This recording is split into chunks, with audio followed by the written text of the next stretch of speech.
नमस्कार दोस्तों, स्वागत है मगन ट्यूटोरियल्स में। उम्मीद करता हूं सब लोग स्वस्थ होंगे, प्रसन्नचित होंगे, व्यस्त होंगे, ज़बरदस्त होंगे। दोस्तों, आज एक बहुत ही महत्वपूर्ण बिंदु पे हम लोग बातचीत करेंगे, जो है अव्यय। जैसा कि आप लोगों ने थंबनेल में देख लिया होगा, तो आज हम लोग अव्यय के बारे में पढ़ेंगे और बिना इधर उधर की बात किए सीधे हम लोग पॉइंट पे आते हैं और देखते हैं कि अव्यय के अंतर्गत किन किन चीज़ों को हमें पढ़ना है और ये परीक्षाओं के दृष्टि से कितनी महत्वपूर्ण है। शुरू करते हैं। देखिए, इससे पहले जो मैंने वीडियो बनाई थी वो था संज्ञा से अव्यय तक के लिए, जो हम ये हिंदी व्याकरण के अंतर्गत पढ़ते हैं, संज्ञा, सर्वनाम, विशेषण और क्रिया। तो ये जो हम लोग पढ़ते हैं, ये विकारी शब्दों के अंतर्गत जो हिंदी भाषा है, जो हिंदी व्याकरण है, इसमें दो तरह के शब्द प्रयोग किए जाते हैं। पहला जो होता है वो विकारी शब्द होते हैं और जो दूसरे प्रकार के शब्द होते हैं वो अविकारी शब्द होते हैं, जिनको हम अव्यय कहते हैं। तो विकारी शब्दों के अंतर्गत मैंने एक वहाँ पे थोड़ा सा एक डिवाइडेशन किया था, विभाजन किया था पद और पद के अंतर्गत। यहाँ पे ध्यान दीजिएगा आप लोग, हमने चार चीज़ें पढ़ी विकारी शब्दों के अंतर्गत। संज्ञा, दूसरा था सर्वनाम, तीसरा क्रिया और चौथा जो पढ़ा हमने वो था विशेषण। ये जो चारों शब्द होते हैं, ये चारों श्रेणियों के अंतर्गत जो शब्द होते हैं वो विकारी शब्द होते हैं। यानी इसमें जो है लिंग, वचन, काल, विभक्ति, कारक, इनके अनुसार इनमें परिवर्तन हो जाते हैं, जैसा कि आप लोग जानते हैं। और मैं काफ़ी डिटेल में इन चीज़ों के बारे में वीडियो बना चुका हूं। अगर आपने नहीं देखा है तो आप देख लीजिए। और अव्यय के अंतर्गत भी हम लोग चार चीज़ें पढ़ते हैं, ये आप देख लीजिए। पहला उसमें पढ़ते हैं क्रिया विशेषण, दूसरा संबंध बोधक,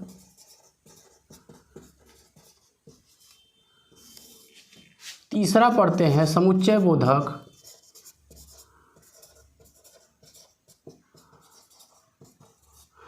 और चौथा पढ़ते हैं दोस्तों विस्मयादि बोधक।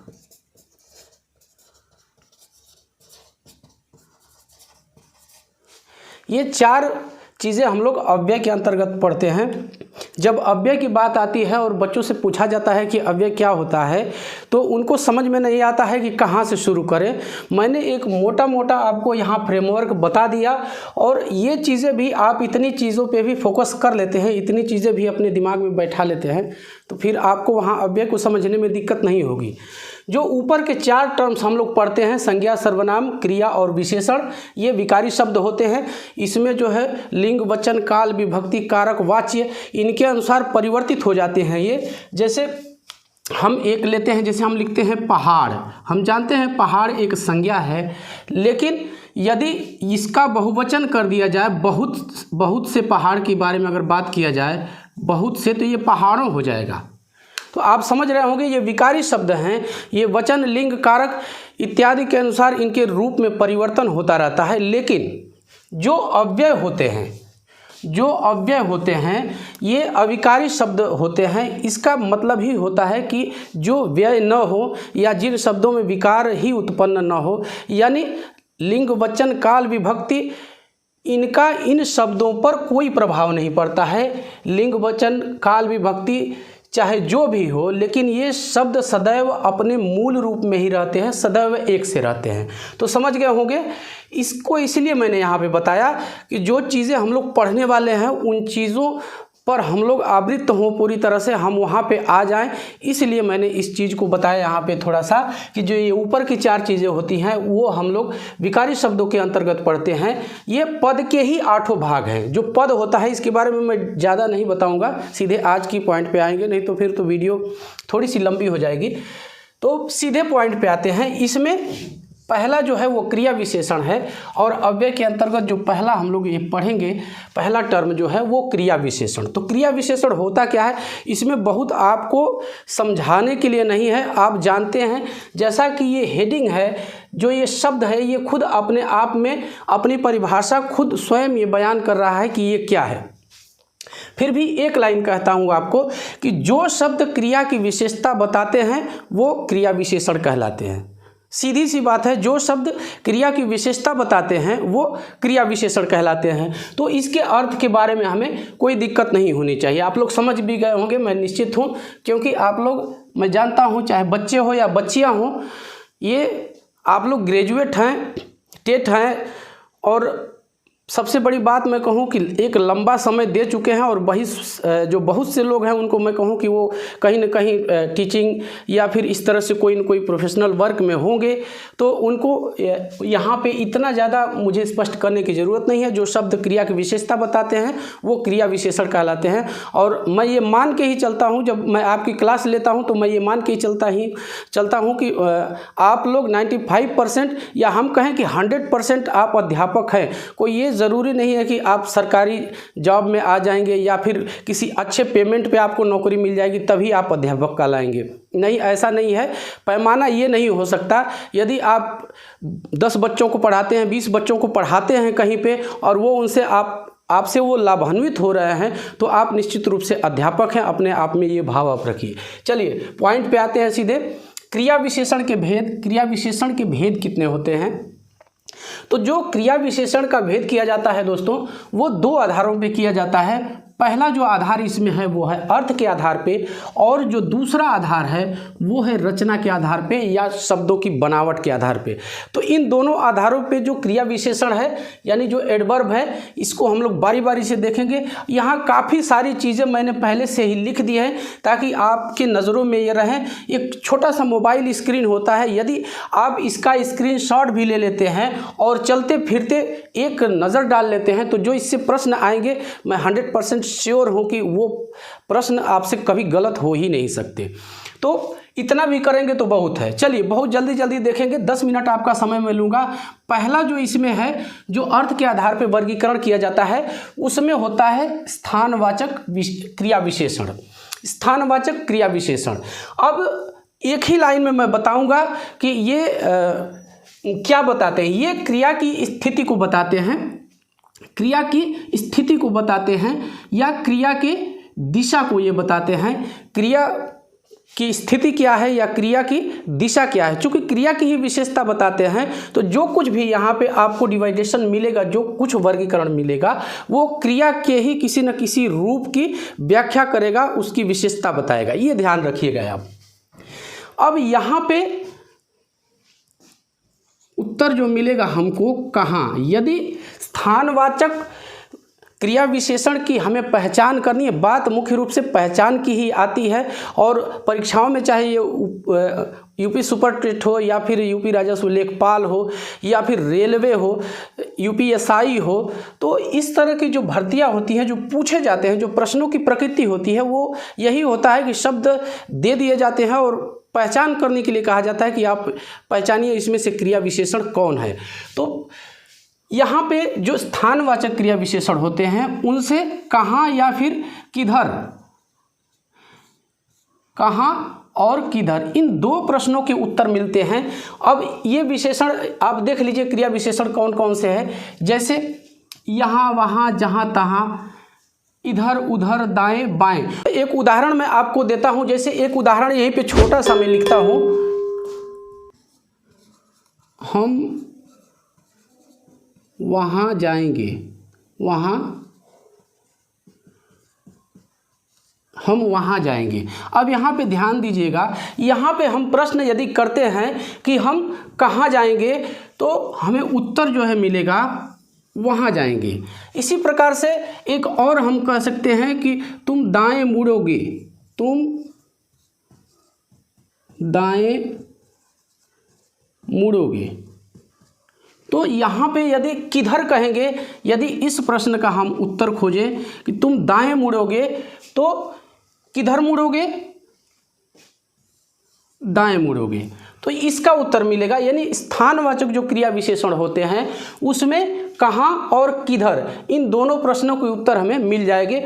और जैसा कि आप देख सकते हैं यहाँ पे मैंने कुछ विशेषण जो स्थानवाचक और स्थितिवाचक दिशावाचक हैं उनको यहाँ पे मैंने लिख दिया। स्थितिवाचक में यहाँ वहाँ जहाँ तहाँ, और दिशावाचक जो होते हैं वो इधर उधर दाएं बाएं, इस तरह के क्रिया विशेषण इसमें आते हैं। जब आप पुस्तक उठाएंगे तो और आप विस्तार दे देंगे, आपका काम चल जाएगा। दूसरा इसमें है कालवाचक। अब कालवाचक विशेषण कब होते हैं? कब प्रश्न का उत्तर हमें प्राप्त होता है, जो शब्द जिन शब्दों से हमें कब प्रश्न का उत्तर प्राप्त होता है उसी को हम लोग कहते हैं कालवाचक। ये कब प्रश्न का उत्तर इस प्रकार के क्रिया विशेषण से हमें मिलेगा। इसमें भी सब कैटेगरी है, आप देख लीजिए, उपविभाग हैं। पहला इसमें है समयवाचक, अवधिवाचक, बारंबारतावाचक। जैसे वह आज आएगा, तो यहाँ पे वह आज आएगा, इससे एक समय का पता चलता है।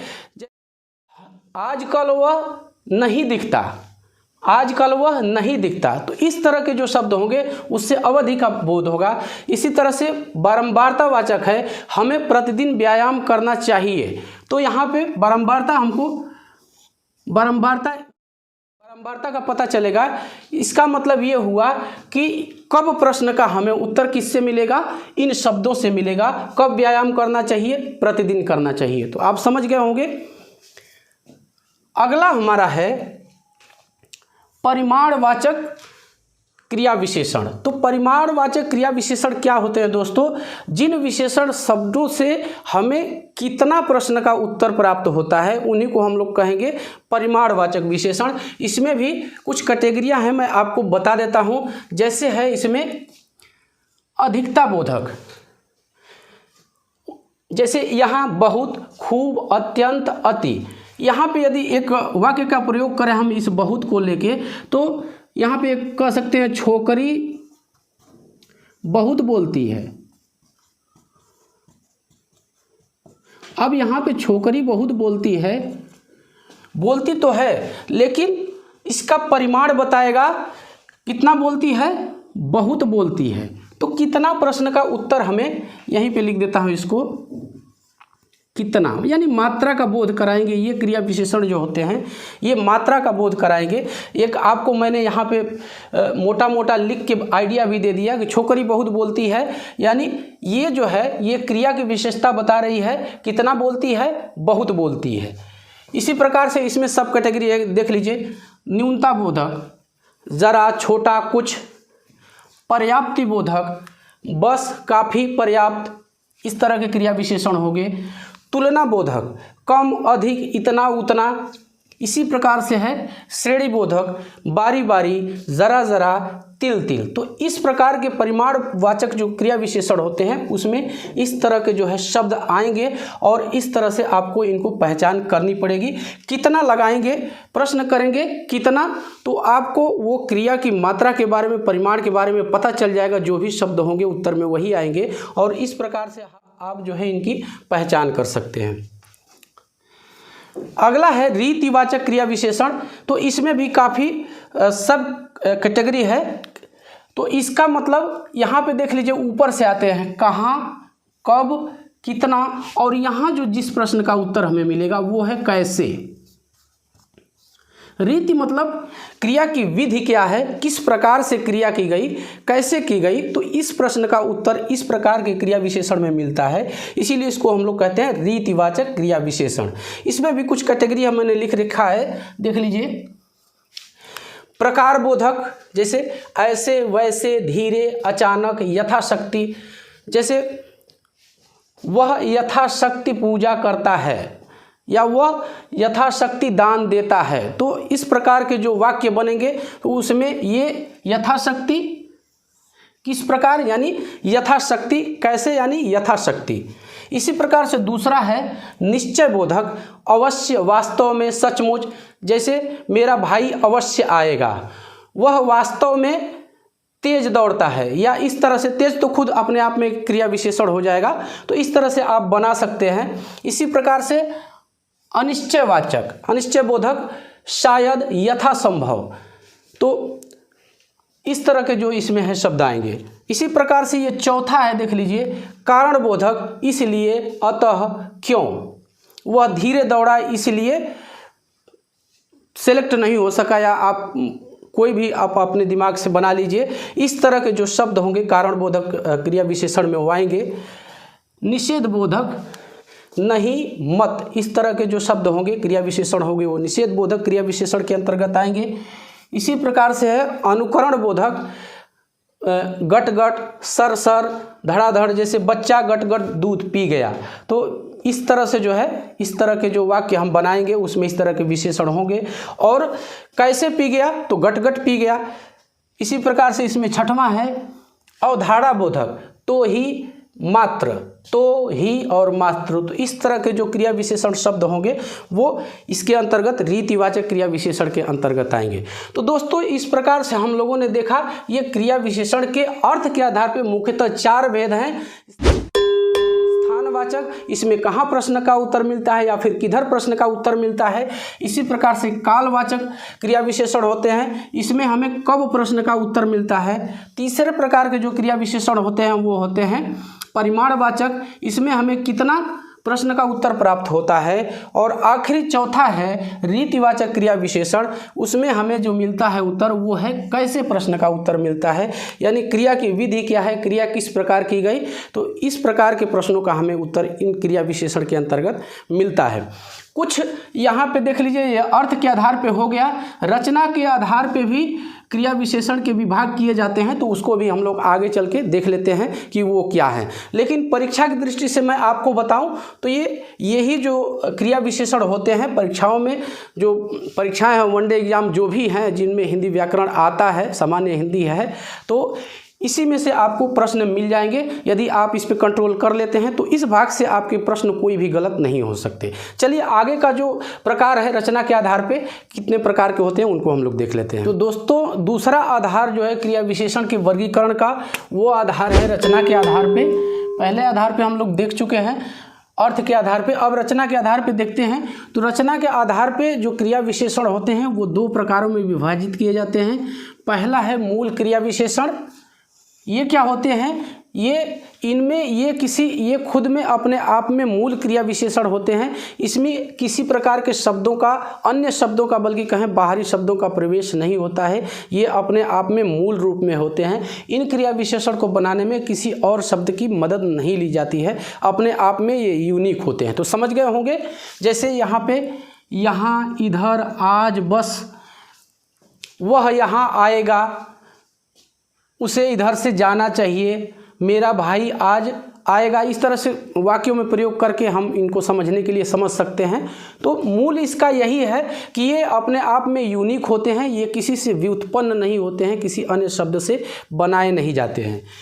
दूसरा होता है इसमें, दूसरा और अंतिम विभाग है रचना के आधार पे यौगिक क्रिया विशेषण। तो यौगिक क्रिया विशेषण क्या होते हैं, वे क्रिया विशेषण जो अन्य शब्दों की सहायता से बनाए जाते हैं, अन्य शब्दों को मिला करके बनाए जाते हैं। जैसे यौगिक कैसे बनता है, कई चीज़ें हम एक में मिला करके कुछ यौगिक बनाते हैं। इसी प्रकार से कुछ अर्थ यहाँ भी है इसका कि इसमें एक से अधिक शब्द मिलाए जाते हैं। जैसे रात भर, बारी बारी, साथ साथ, वह रात भर पढ़ता है, तो पढ़ने की क्रिया तो हो रही है, उसकी विशेषता बता रहा है रात भर। तो ये किस प्रकार के, इसमें रात और भर तमाम तरह से इसमें प्रत्यय लगा जाते हैं, या फिर जो भी हमारे क्रिया विशेषण जो पीछे हम लोग पढ़ के आए हैं तो उनसे भी व्युत्पन्न किए जाते हैं ये यौगिक क्रिया विशेषण। साथ साथ, दोनों लड़कियां साथ साथ स्कूल जाती हैं। तो इस प्रकार के जो वाक्य आप बना करके इनसे और इनको समझ सकते हैं। तो दोस्तों बस यही था आज की इस वीडियो में।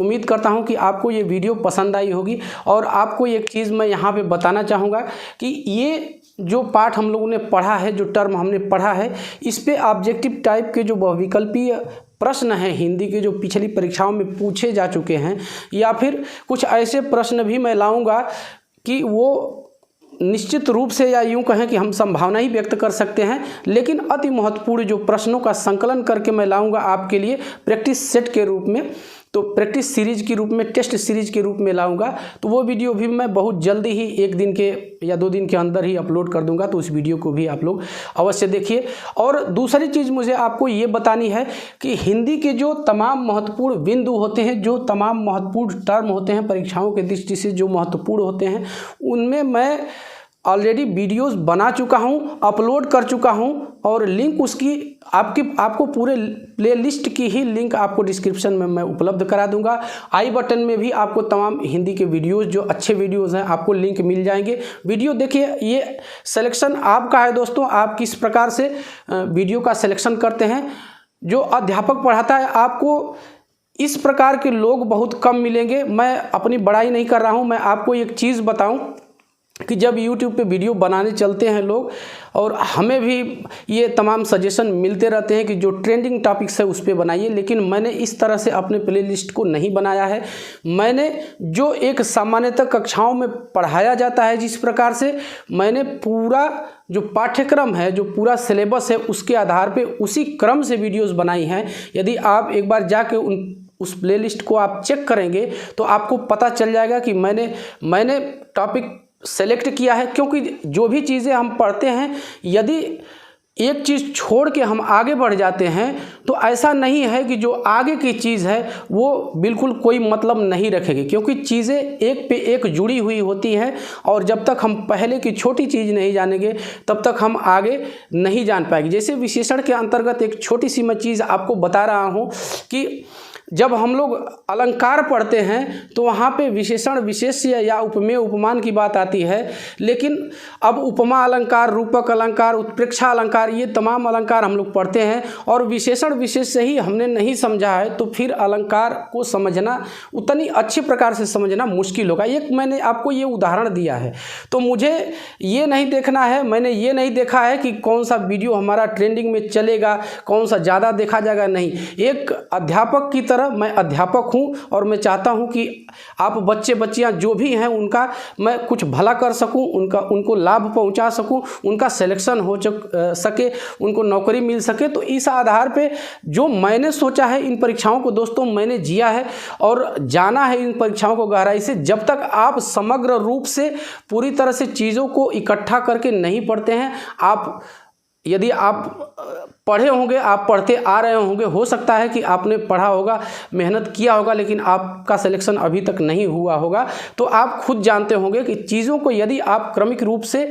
नहीं पढ़ेंगे तो फिर चीज़ों को नहीं समझ पाएंगे, और चीज़ों को समझ नहीं पाएंगे तो फिर वो आपको लंबे समय तक याद भी नहीं रहेंगी।